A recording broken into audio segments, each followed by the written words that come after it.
To introduce this next chapter, I'd like to tell you that there was a time in my life when I believed something about myself that simply wasn't true. For years, I honestly believed I wasn't very smart.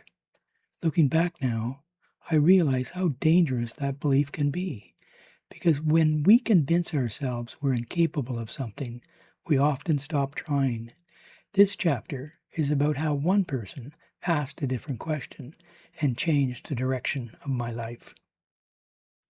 Chapter 5. He thought he wasn't smart enough. We are all individuals. Practice individual thinking.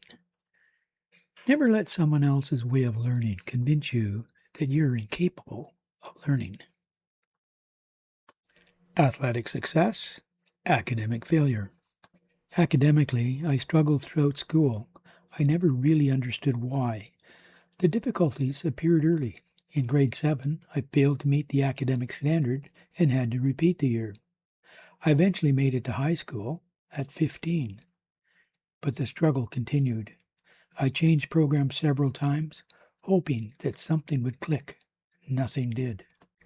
Given my struggles with academics, I searched for something that I could succeed at and found that gymnastics and weightlifting. I spent many hours in the gym lifting weights and practiced routines on all of the gymnastic apparatus. I finally found the area where I could rise to the head of the class. I became very proficient and was awarded a number of trophies. I was also selected to represent my high school at provincial competitions. I became known for demonstrating my routines during the halftime of school basketball tournaments. I also entered a number of weightlifting competitions, where I placed very well. At the time, it was noted that I could bench press twice my weight. Given that I had a light frame and weighed only 120 pounds at the time, that was quite an accomplishment. But when I walked out of the gym and back into the classroom, everything changed. There, I was still struggling. Eventually, I managed to reach grade 12, then failed.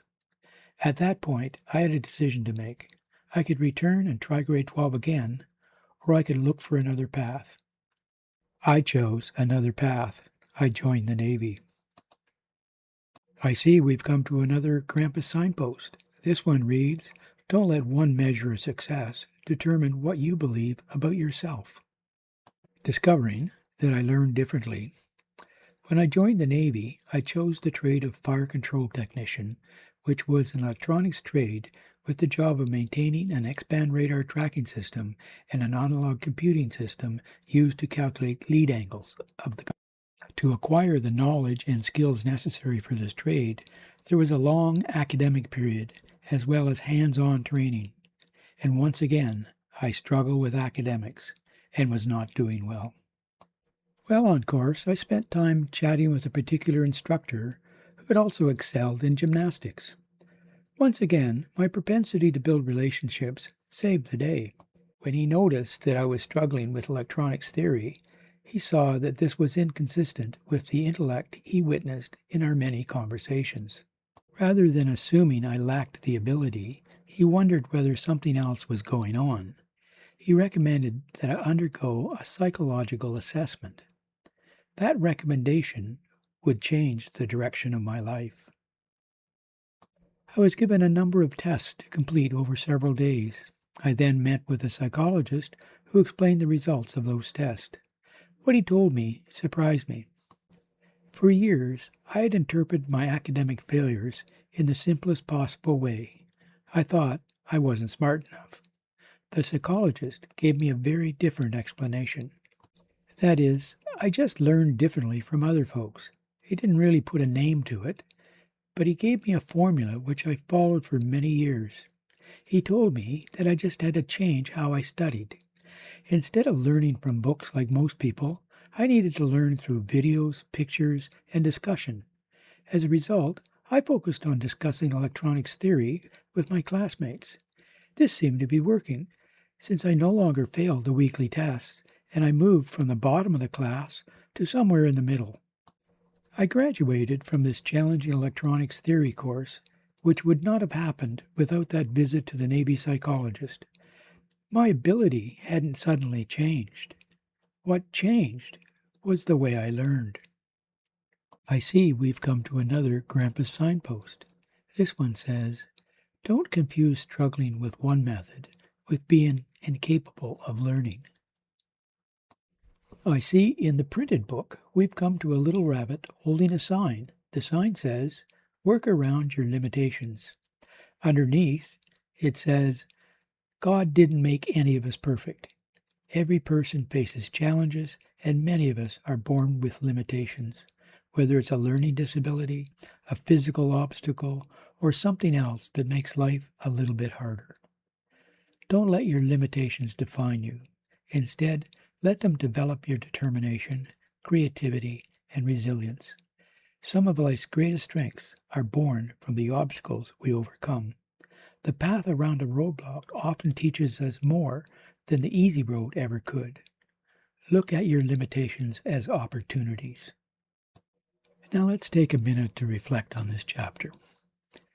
Looking back today, I sometimes wonder how many young people are sitting in classrooms believing exactly what I believed. Maybe I'm just not smart enough. If that's you, I hope you remember my story, because I spent years believing something about myself that simply wasn't true.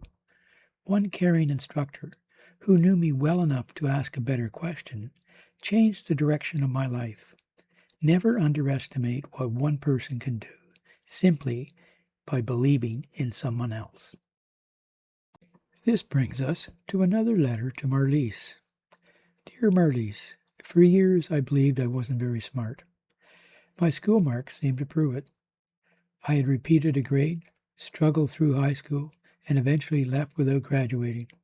Meanwhile, I could excel in the gym, but couldn't understand why I struggled so much in the classroom. It took one instructor who knew me well enough to question what my test scores seemed to say. That relationship changed my life. I discovered that struggling to learn something one way doesn't mean that you aren't capable of learning it. Sometimes you simply need to find another way. So when something is difficult, Marlies, don't be too quick to decide that you aren't good at it. Ask questions. Try another approach. Take it apart. Keep experimenting until you discover how you understand it. And remember, a test can measure how you performed on that test. It cannot measure everything you are capable of becoming. With love, Grandpa.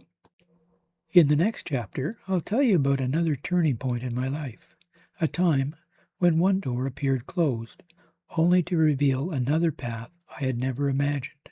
Sometimes life's greatest opportunities begin when our original plans fall apart.